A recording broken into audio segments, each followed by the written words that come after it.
Magandang araw po sa inyong lahat. Ngayong araw, pag-uusapan natin ang transplanting or conditions of transplanting. Maliban doon, pag-uusapan natin kung ano ba yung mga dapat natin gawin bago tayo magtanim at pagkatapos magtanim. Okay, ngayong araw, nandito po tayo sa ating greenhouse na kung saan meron tayo mga nakatanim ng gulay at tayo ngayon magtatanim ng gulay. Kung makikita nyo po, meron tayo ditong plot na nakaprepare at nakahanda na po upang taniman, at kami po ay nagsukat na rin. Ang standard plot construction po natin ay 1 meter ang kanyang lapad, at depende na po kung gaano ba kalaki ang area sa haba po nito. Okay, after po natin makagawa ng plot, tayo po ay nagsukat. So ngayon, ang itatanim po natin ngayon ay hot pepper or sili, na kung saan meron po siyang standard planting distance po na 75 cm by 75 cm. Diyan po tayo magtatanim ng ating hot pepper seedling.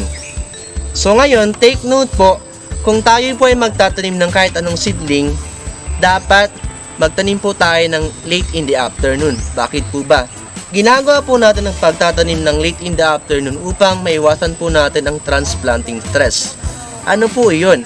Yun po yung isang kondisyon ng isang halaman na kung saan nabigla po siya sa klima at lugar na kanyang pinagtamnan.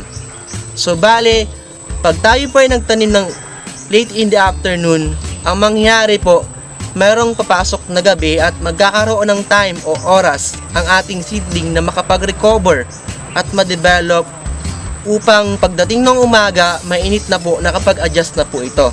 So para maiwasan po natin yon. Okay, ngayon tayo na po ay maglalagay na po ng basal fertilizer. Ano po itong basal fertilizer? Si basal fertilizer po ay pinaghalo pong carbonate, ricetol at vermicast. Bakit po natin siya ginagawa? So bale, ito pong basal fertilizer application is also a good source po ng iba't ibang nutrients katulad ng nitrogen, phosphorus, and potassium na mahalaga upang mag-develop at lumaki ng maayos ang ating mga halaman. Particularly, magkaroon ng green na dahon, magkaroon ng magandang ugat for phosphorus, at magkaroon ng magandang bunga for potassium. Okay, ngayon tapos na po tayo ngayon sa paglagay ng basal fertilizer application. Ang sunod po natin gagawin ay tayo po ay kukuha ng seedling from the seedling tray. Ayan po. After po natin makuha po yun, dapat nating careful po tayo sa pagkukuha ng ating seedling sa ating seedling tray. Iwasan po natin na madamage po ang ugat. Kung ano po ang posisyon po niya sa pagkuha po natin sa seedling tray, dapat ganun din po ang posisyon sa pagtataniman ng ating seedling na sili o hot pepper. Ayan po. Tabunan lang po natin ng kaunti, tapos i-press po natin ng konti yung sa gilid po nyo upang magkaroon ng impact yung mismong mga ugat sa pinagtamnan po nating plat ng ating hot pepper seedling. Gawin lang natin po sa lahat ng butas na nagawa po natin. Careful lamang at hindi po dapat madamage ang mga ugat po nito. Ayan. Ang sunod po natin gagawin ay mag-dilute or tutunaw o maglalagay ng fermented plant juice sa tubig. Ang ratio po nito ay 1 litro ng tubig, 2 kutsarita ng fermented plant juice or 20 ml ng fermented plant juice.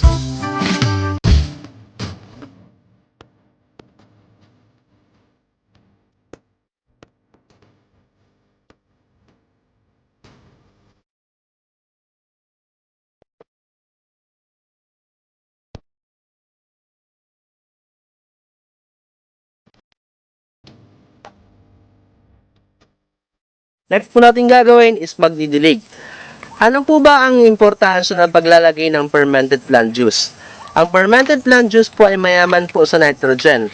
Ang nitrogen ay importante upang magkaroon ng early development ang ating mga halaman.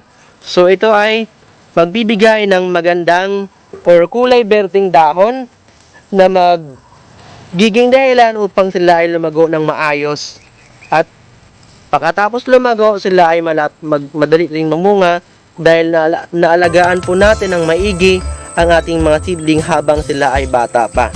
Ayan. Be careful lamang po sa pagdidilig. Dapat po tayong gumamit ng maliit na butas ng sprinkler upang hindi po ito ma-stress. Kasi minsan nagkakataon na gumagamit po tayo ng malalaking butas ng sprinkler at pag bumagsak po yung diluted na fermented plant juice sa tubig, maaari pong matumba or mabali ang mga sanga, especially kung hindi pa ito matibay, na magiging dahilan ang pagkabansot o pagkamatay ng ating mga halaman. Ayan po. After po natin magtanim ng ating seedling, ngayong araw naman or ngayong episode naman, pag-uusapan natin ang organic mulch. Sa likod ko, meron tayong onion or mga sibuyas. Kung napapansin niyo po, meron tayong organic mulch na nilagay. Ang organic mulch po natin, ito ay dayami or rice straw na nilagay lamang sa base. Kung napapansin niyo po dito, naglagay po tayo ng rice straw, tapos nilagay lang po sa may base ng halaman upang ito ay ginagawa upang maiwasan po natin yung pagtalubo ng iba't ibang klase ng mga damo. Kasi ang mga damo ay kaagaw ng mga halaman pagdating sa nutrients, pagdating sa sunlight, at pagdating sa moisture. So dapat sa tulong ng organic mulch, naiiwasan po natin na tumubo ang iba't ibang klase ng mga damo.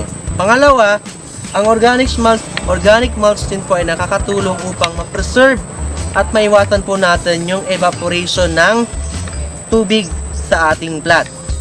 So ngayon, sana meron po tayong natutunan sa mga ginawa po natin ngayong episode na ito, at sana ma-share din po natin ito sa iba at patuloy po tayong magsaka upang magkaroon tayo ng masagana masaganang agrikultura sa ating bansa.